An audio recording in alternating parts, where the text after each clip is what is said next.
It goes as follows. Something that has been downplayed by the mainstream media, but even almost sidestepped by the more balanced and fair media. And by more balanced and fair, I mean relative. There are some good news outlets, such as Newsmax and One America, and there are some that are less biased, like Fox and Sky News Australia. Are less biased. They're a mixture of fair and establishment. But there are some good platforms. Because of what is happening in Gaza and in Ukraine, what is happening in Galilee, in northern Israel, has not been given the amount of news coverage that is warranted. Remember, between 80 and 100,000 Israelis, particularly from the area around Metula, Kiryat Shmona, northern Israel, around Tel Dan, that area, have had to be evacuated from their homes. Marayun is just opposite, and there are Hezbollah positions with Iranian weapons and Iranian advisors, Iranian Revolutionary Guard personnel, spitting distance from the border fence. This is not a good thing. It's been problematic right from the beginning. This has not been a one-front war. Because of the brutality and the savagery of what transpired on October 7th, it is understandable how media gave that the focus and did not focus on what was really happening in Galilee as much. But this Iranian orchestrated attack involved attacks by the Houthis on Israeli shipping and aiming rockets at Eilat in southern Israel on the Gulf of Aqaba. It was obviously Gaza. It was obviously an increase in terrorism on the West Bank, but it was also activities in Syria aimed at Israel and attacks from Lebanon. All of these are proxy attacks by the Iranians that the Obama administration has funded by unfreezing assets and cash, by paying them money, literally taking American taxpayer money, $6 billion, and giving it to terrorist Iran, and of course by not enforcing the oil embargoes that were internationally agreed.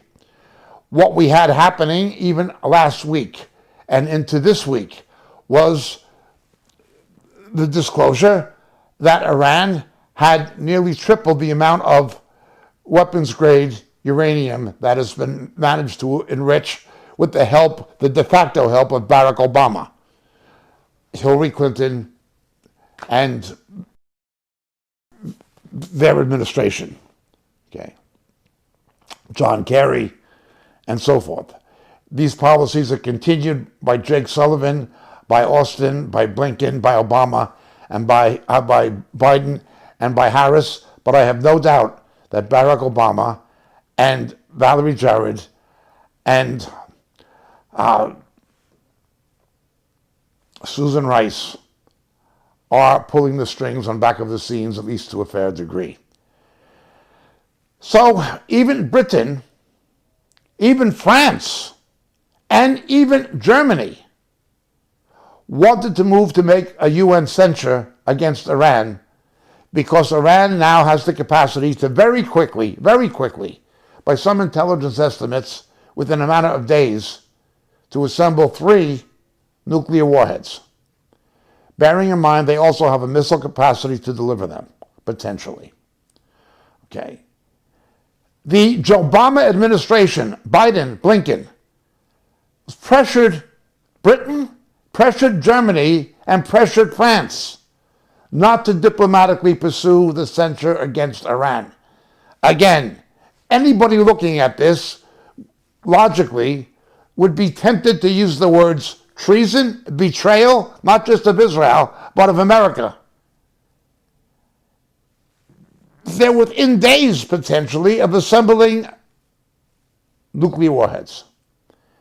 All made possible through the generosity and political support, effectively, of Barack Obama and now his stooge successor regime. Don't censor them.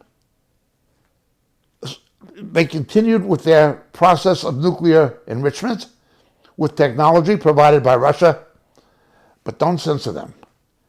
But they're only days away from developing nuclear warheads potentially. At the same time, they're manipulating the Houthis to shoot missiles at ships of all nations going up the Red Sea and shoot missiles at Eilat, Israel, and the Lower Negev. And they're the sponsors of Hamas and of Hezbollah and allies of Assad in Syria, where drones have been fired against Israel at Galilee as well. Despite all that, don't censor them. Whose side is Joe Obama on? Well, we know. The same as the Saudi Arabians had the Bush administration in their back pocket, the equivalent seems to be true of the Joe Obama administration. They're actually trying to block a diplomatic censoring of Iran on the very precipice of creating a nuclear abyss. People are becoming increasingly worried about the potential of Russia setting off a nuclear device in Eastern Europe as a warning to the West, now that American weapons are being used to attack Russia itself.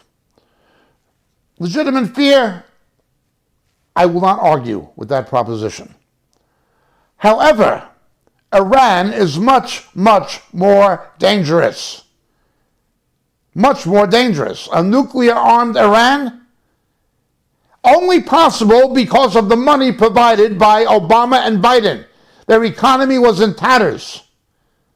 When there was an attempted rebellion against the mullahs, the religious fanatics who control Iran, in the early years of the first term of Barack Obama, he did nothing to support the opposition and did everything he could to negotiate with the regime of the mullahs, while they were sponsoring terror and killing Americans. But now let's move back to what's happening in Galilee. This attack is happening on more than one front. It's happening on a southern front with the attacks on Eilat. Again, Iran has done back at what the Houthis are doing. There have been attacks launched from Syria, again at the behest and control, the remote control of Iran.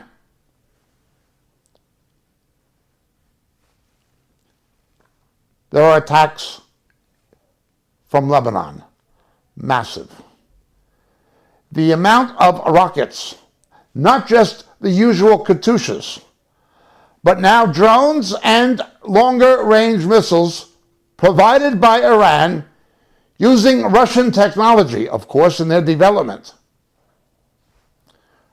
are targeting Galilee and have been since shortly after October 7th. Politically, I usually agree with the British journalist Melanie Phillips. I thank God for her honesty, integrity, and courage as a journalist who tells the truth. I pray that she comes to know Yeshua as her Messiah. She is a Jew. I pray she becomes a completed Jew. I really do. I admire the woman, and there's certain other journalists who are not believers who I do admire, Andrew Bolt in Australia being another one. I only wish that he was a believer, a saved Christian. But he is certainly a journalist of some honesty and integrity. And there are others. It's not all controlled by the mainstream media, although most of it certainly is. The mainstream media and mainstream social media have no honesty, no integrity, no commitment to democratic freedom of speech or press. They have none of that. They're all corrupt. Looking at Galilee, 80 to 100,000 people have been evacuated. Now, because of Gaza, if what happened in Gaza happened in the United States in proportionate numbers, it would have been approximately 40,000 Americans killed. 40,000 in proportion, demographic proportion. Yet Biden is now blaming Israel, blaming the Israeli government for prolonging the war.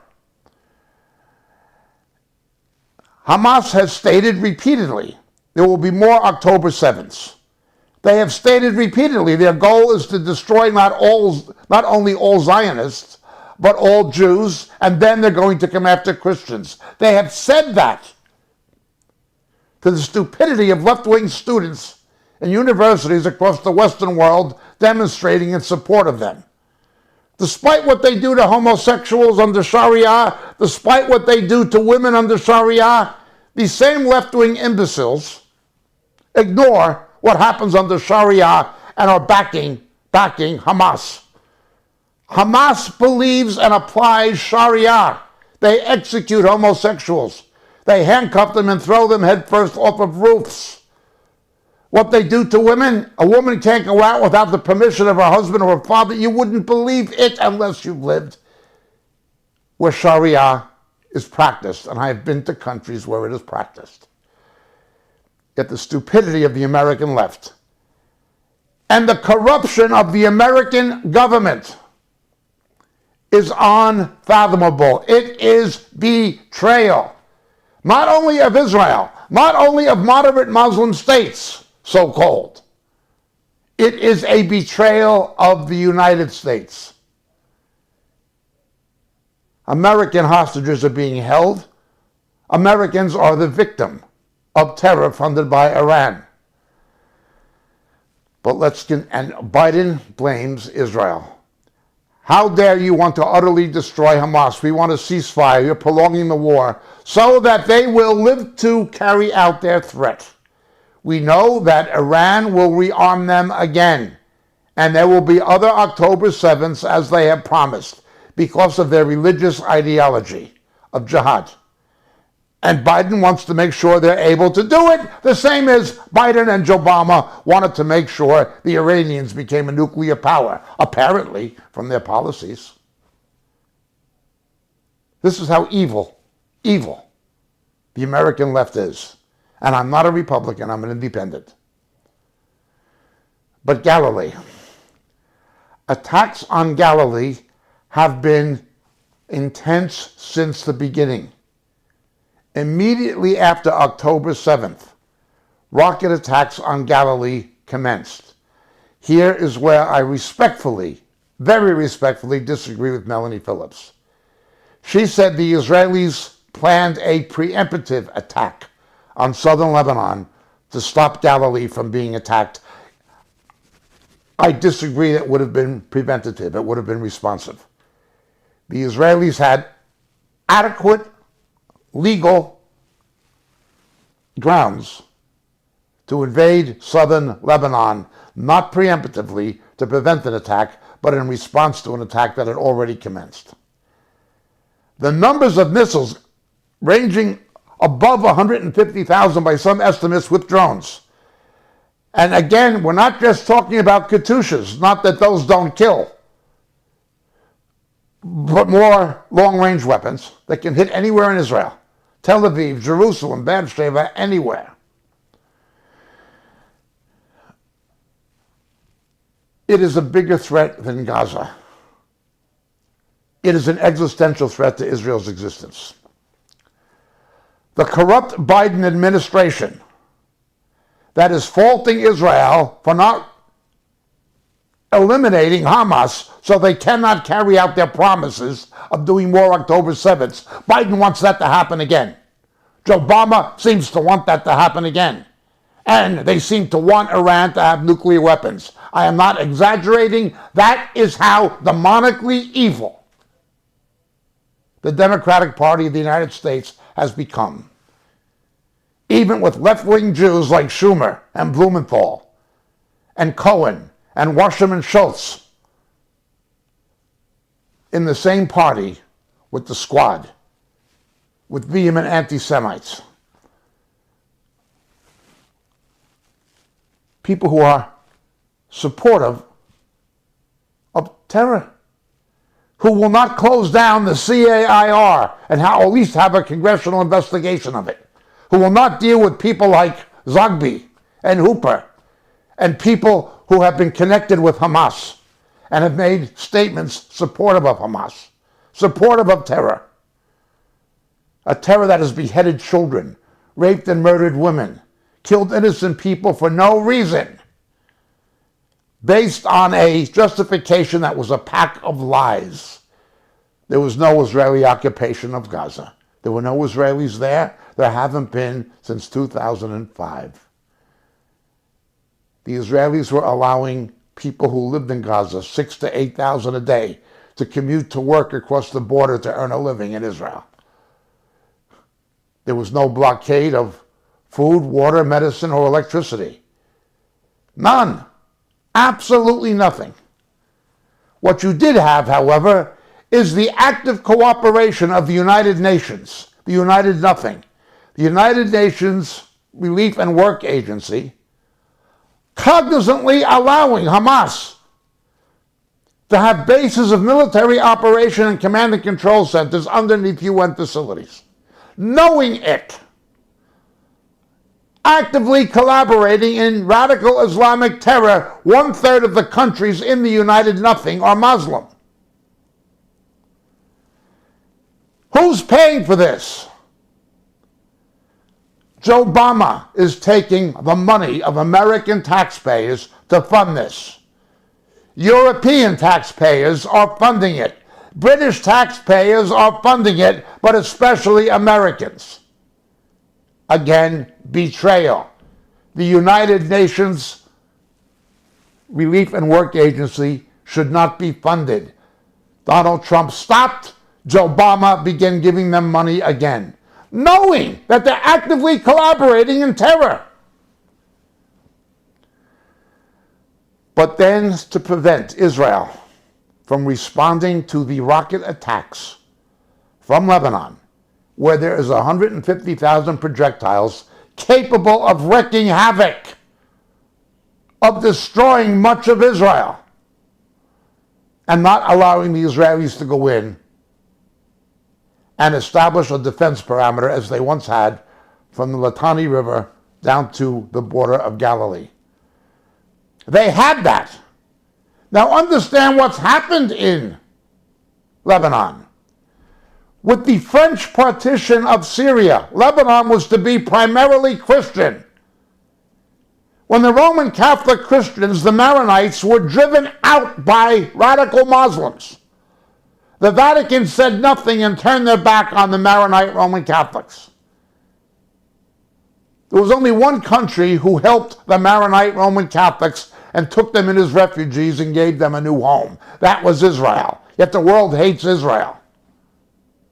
It absorbed Christian war refugees driven out of their homes. They have lived in Lebanon for 1,000 years. Their families have been there for centuries and centuries and were driven out by Islam, and only Israel took the refugees. And the world wants to condemn Israel. You couldn't imagine such hypocrisy, but it is the reality. Israel had set up that parameter before. Israel had a defense parameter with a Christian enclave south of the Litani River before. It was called Free Lebanon, and they had a policy called Good Fence. It was controlled by Christians, mainly Phalango Christians, and French-speaking Arab Christians. They, of course, protested. They were not Arab. Many of the Phalangists, they would speak French, and they would say, Je suis Phénicien. They would say, I am of Phoenician descent. They didn't want to say they were Arab descent. They identified with the ancient Phoenician sea warriors, who, with King Hiram, were allies of Israel in the days of King David and King Solomon, and they helped build the temple. They helped build both the first and second temple with the Phoenicians. These Christians of southern Lebanon, small c, Many of them claim to be descendants of the Phoenicians, not Arabs, but there are Arab Christians, Greek Orthodox and others, and Maronite Roman Catholics, and so forth. This enclave existed under pressure from the American government. Israel gave it up. They left the defense perimeter. We know what happened to the Christians who were left there, what Islam did to it. We know that Hariri was assassinated in Lebanon by the Syrian government backed by Iran. That was the fault of American policy. It was American policy. The Saudi-owned and operated Bush dynasty pressured Israel to leave Gaza without a peace treaty. I was not against Israel leaving Gaza, but there had to be a peace treaty and security guarantees, something negotiated with Egypt, where Egypt would be responsible for the security of Gaza, or something like this, in league with the, or in association with the Camp David Accords, to make sure there'd be no terror and no more war. And they could have planted a Palestinian, so-called Palestinian Gazan state. But of course, both Fatah, Arafat's henchmen, who now run the Palestinian Authority, and then the leaders of Hamas stole the money. 3 men in Hamas alone, who are living in a 5-star hotel in Qatar, stole $11 billion between them. Money given by the international community to help their own people and to build the embryo of what could have been an independent Gazan state. The corruption's unbelievable. Using their own people and their own children as human shields after murdering Israeli children. You can go on, and we've talked about these things. And the hypocrisy of the Biden administration, threatening arms embargoes on Israel, threatening Israel, pressuring Israel. Well, they did the same with Lebanon. When Israel left southern Lebanon, giving up that Christian enclave that protected Galilee and protected the Christians, there was to be an assured guarantee that never again would southern Lebanon be used to attack Israel. That's what the Americans said we're going to see happens. That's what the United Nothing said would see happens. Just get out and it will be all right. Well, it wasn't all right for the Christians who were driven out of their homes, where they've lived for centuries. And it wasn't all right for Israel. They're back doing the same thing again. Israel should have attacked southern Lebanon and invaded it quickly. At the same time they went into Gaza. But they were stopped by the pro-Iranian, de facto pro-Iranian Joe Obama regime.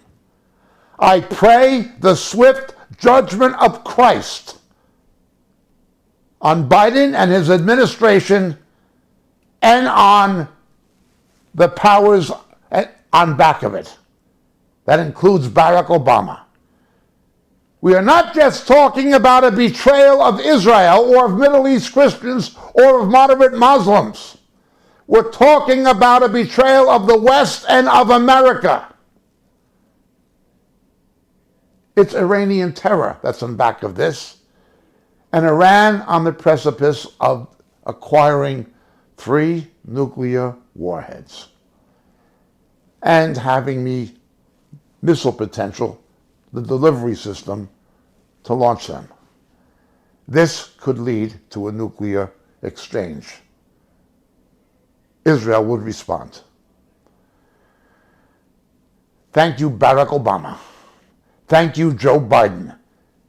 May the swift and merciless judgment of Christ come upon you. I pray this, Lord God, you promised you'd bless those who bless and curse those who curse. The way you destroyed Ibrahim Raisi, may you do the same to those who are supporting Iranian-sponsored Islamic terror. I want the judgment of God to come on them. Because if it doesn't, the judgment of God will come on America and on the West because of them. God is no respecter of persons. Better his judgment fall on these corrupt politicians than fall on the United States because of them. But this is what we're dealing with.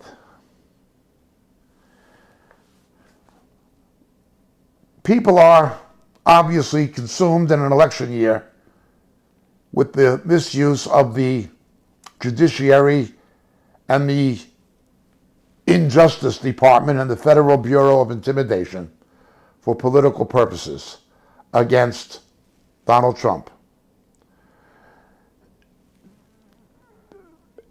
They know that even people who voted for Biden realized they were considerably better off financially and economically under Donald Trump than they were under Biden.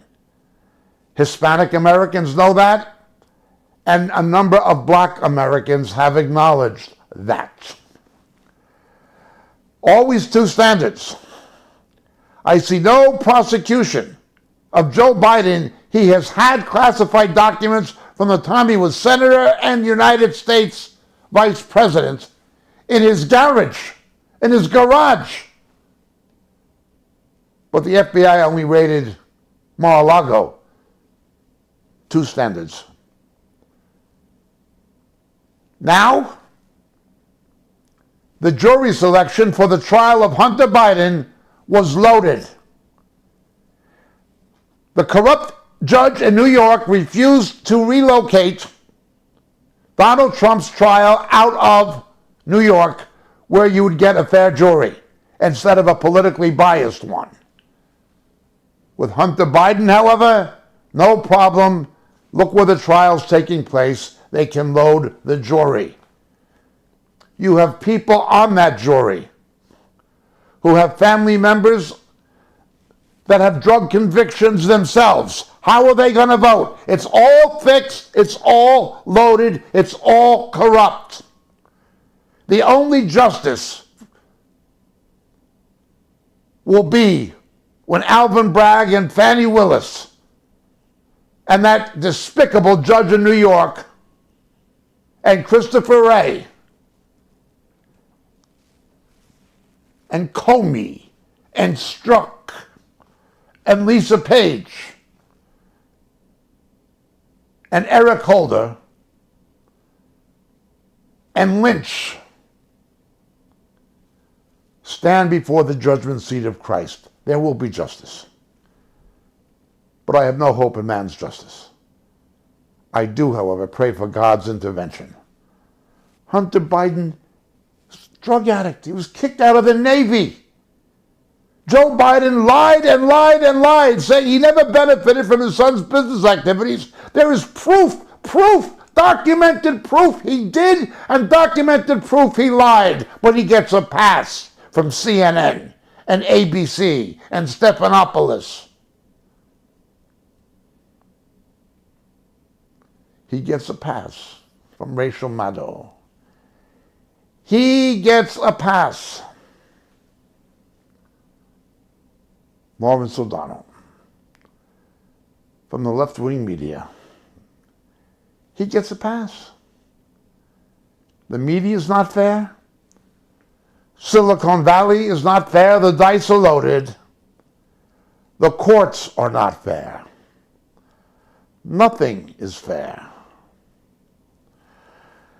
The only way that justice is blind is it doesn't want to see its own corruption. That's the judicial system. Again, this is the implosion of democracy. It is what happens when Judeo-Christian nations who were bequeathed democracy because of the influences of the Judeo-Christian faith and principles abandon the God who gave them the Holy Writ that engendered democratic principles. No, I do not believe all the founding fathers of America were Christians. They were not, but they all believed in biblical principles. And I certainly do not believe that the Puritans were spotless. But they understood it could only work, democracy could only work, as if Britain was governed by men who were governed by God. Now it is governed by men who are godless. America is governed by the godless. Both parties in America are run by the godless. The mainstream parties in Britain are run by the godless. Now I fear a re-election of Biden could take place if he's not replaced, and maybe even if he is. These judicial decisions, this wrongful conviction of Donald Trump, where the trial was absolutely rigged. Just listen to the comments of Alan Dershowitz, who was in the court. It was a rigged trial, a kangaroo court, a conviction that only took place by malfeasance. The conviction of Donald Trump only took place by judicial and juridical malfeasance, a corrupt prosecution and a corrupt judge who told the jury essentially what to do, who did not allow witness evidence to be entered. Again, I'd point you to the comments of Alan Dershowitz, who witnessed it. Unbelievable. But it can cause a certain percentage, certainly of rhino Republicans particularly, and a certain percentage of independents to not vote for Donald Trump. This could be crucial in the swing states, in Pennsylvania and in the Rust Belt of the upper Midwest, in Wisconsin and in Michigan. Possibly also in other swing states, but certainly in the upper Midwest and in Pennsylvania. It could not inconceivably cause Donald Trump to lose. I've said from the beginning, the Republican Party essentially stinks. It's no better than the Democratic Party. There are people in it who may be conservative or libertarian, but the party itself is no good. No good. It's a corrupt party like the Democrats. And a lot of the people in the RNC have always been stupid. They've been people of low intelligence. What happened in the midterm elections? There should have been a retaking of the Senate and a sweeping majority of the House. The worthless garbage Republican Party only narrowly regained control of the House, and they're there by 2 seats. And they actually lost in the Senate. Yes, it was the fault of the RNC and of the rhinos, but it was also the fault of Donald Trump personally. We all like Herschel Walker, but he was no match for Warnock in Georgia. Dr. Oz was a carpetbagger and should not have been allowed to run for Senate in Pennsylvania. They had Catherine Barrett, a black conservative woman, who was a better candidate. Donald Trump bears responsibility, in part, for what happened in 2022. It was a failed political leadership by Mr. Trump, by the RNC, and of course by the rhinos, people like Romney and so forth. Again, as I've always said, they're only Democrats sitting on the opposite side of the aisle. John Cornyn and people like this. It is entirely possible that Biden could win, or another Democrat, if they replace him with Newsom or someone else, could win. This strategy of corrupting the judiciary for political purposes could achieve what it was designed to achieve. I'm not saying it will, I'm saying it could. We really need to pray. People need to pray desperately. But remember, America, Britain, Europe, Australia, New Zealand are under God's judgment. The Republic of Ireland is going to come under God's judgment. Mark my words. This is God's judgment. How can somebody so bad get reelected? It's not about that. There's spiritual deception, and there's a lot of very stupid people. Feminazis, feminists, left-wing feminists. Now you have biological male athletes with a natural orthomuscular advantage over women playing female sports. Thank you, feminism. Thank you, left-wing women. You made it possible. The women who watch The View, Bihar and Whoopi Goldberg, and hosted it. These are stupid women. These are stupid, stupid women, just as there are stupid, stupid men. You've got males, biological males, going to women's prisons, raping women in prisons. Thank you, feminism. Thank you. You made it possible. And now the left backing Hamas? There were brawls in the streets of Philadelphia this week when LGBTQ supporters of Hamas, they actually call themselves queers for Hamas and things like this, got in a fight with ordinary supporters of Hamas because under Sharia, homosexuality is a capital crime, and they had a brawl. You stupid, stupid people. Left-wing LGBTQ, you are stupid, stupid people. Now, I do not say that all homosexuals are left-wing. You have Douglas Murray, you have David Rubin. I don't agree with their sexuality, but they keep it to themselves. It's their own business. They're politically conservative. But most of them are left-wing. They tie the noose for their own hangman's rope. The feminazis have done this. The homosexuals are doing it. These stupid people. God has given them over to their own stupidity and judgment. This is the reality of what is happening. And it's happening this week. Please watch Galilee.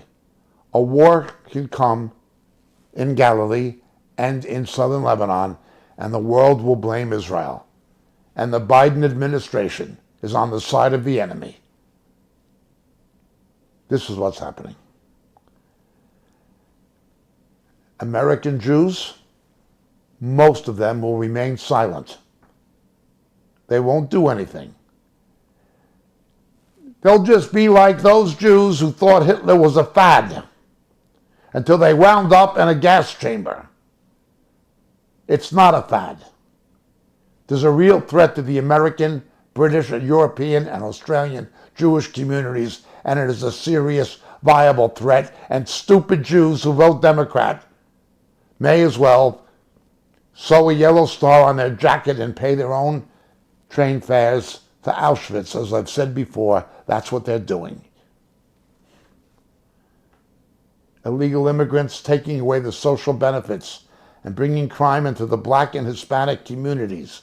Those blacks and Hispanics who vote Democrat, you're voting for your own death, taking away your own future. That which should be going to help you is going to people with no legal right to be in the country because you voted for it. You are stupid people. Thankfully, some Hispanics and some blacks are waking up. That brings me to my last point. If Mr. Trump manages to win the election by the hand of God, and he can certainly lose it, the vice president must be a president in waiting, Not just in case Mr. Trump is unable to finish his term for any reason, that is always true, but because he can only be a one-term president. He cannot run again. This must be a president in waiting, a vice president being groomed to replace him. Ideologically and politically, Governor Burgum of North Dakota is a good man. Politically, however, electorally, it doesn't make sense. North Dakota is going to back Donald Trump in the election. He's going to get the electoral votes from a sparsely populated state with only a few votes. He's going to get it anyway. It'll contribute nothing to his reelection. Nothing. Senator Vance is a very good man. He's maybe the best man in the Senate. Others would say that about Ted Cruz, but certainly Senator Vance is one of the best men in the Senate. Top tier. But Ohio is going to go for Donald Trump most likely anyway in the election. He will gain nothing electorally by having Senator Vance. Even though I like Senator Vance and I like the governor of North Dakota, they're both people I would vote for if I lived in those states. Then there's Marco Rubio. Cubans are seen as or perceived as less Hispanic. Puerto Ricans and Cubans are perceived as less Hispanic in the American Hispanic community. Puerto Ricans are born American citizens, and Cubans came as refugees from Castro, and they've been there a long time, since the Bay of Pigs. They are ethnically Latinos, but they are not the same as Mexican Americans or other Latin Americans or Dominicans. They're different. They're culturally different. All Hispanics are not the same. How helpful Marco Rubio could be in swaying the Hispanic vote to Donald Trump is something that I think is being overestimated by Mr. Trump if he picks Mr. Rubio. Secondly, Mr. Rubio is the senator from Florida. It is almost certain, thanks to Governor DeSantis and the shifting demographics in Florida and people going to Florida from blue states, that Mr. Trump is going to win the electoral votes of Florida in the general election. Mr. Rubio will contribute nothing to his reelection. But also, Mr. Rubio is not a conservative. He is a right-center rhino. He is a right-of-center rhino. He knows how to talk conservative. But when you look at his voting record and his policies, he is a rhino. He is not a conservative. Arguably, Senator Tim Scott is also a rhino, some would say. I do believe him to be a committed Christian. He might be a more viable, or probably would be a more viable candidate in terms of taking black votes away from the Democrats. But his state is likely to go with Donald Trump anyway. Again, he's not contributing much electorally.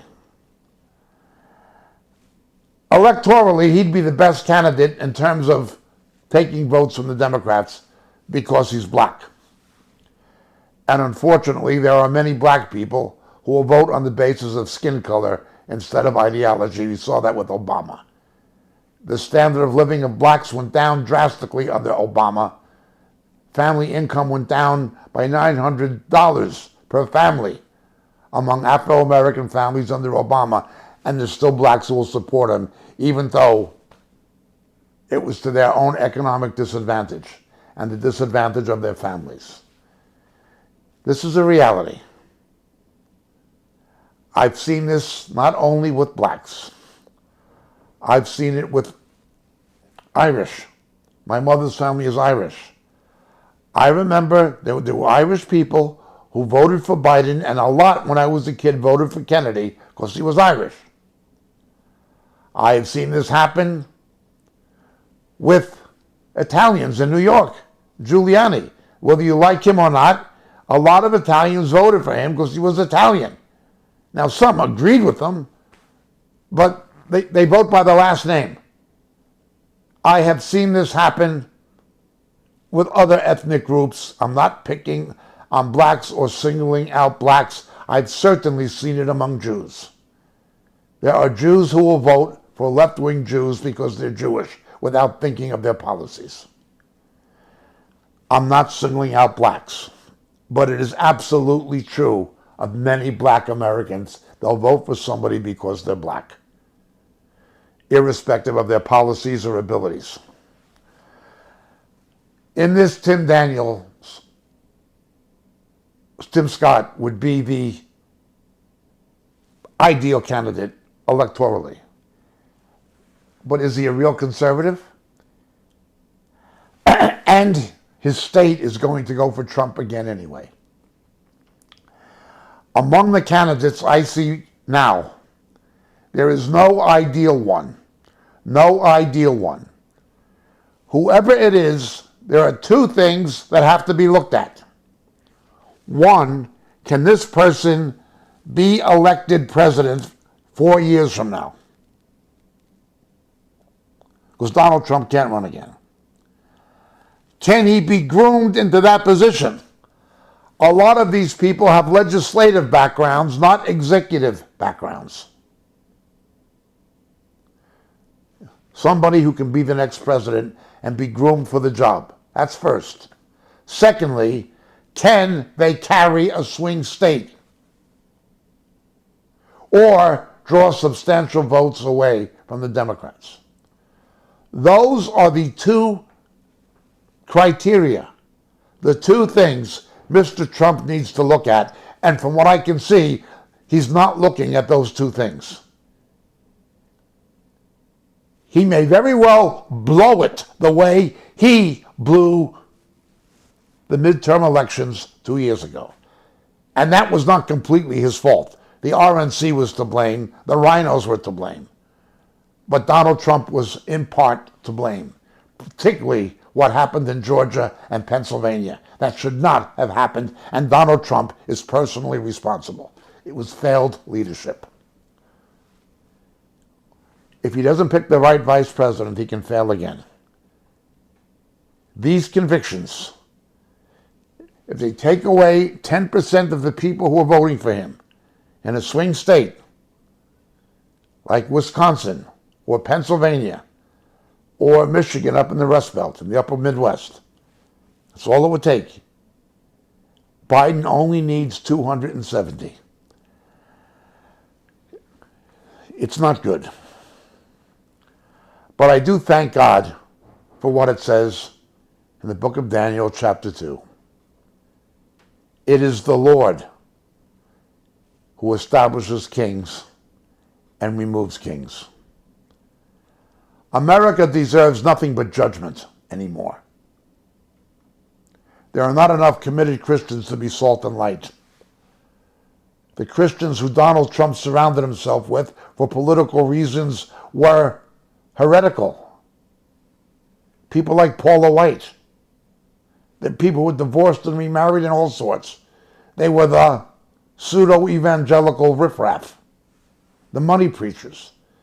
Those were the kinds of believers who he aligned himself with.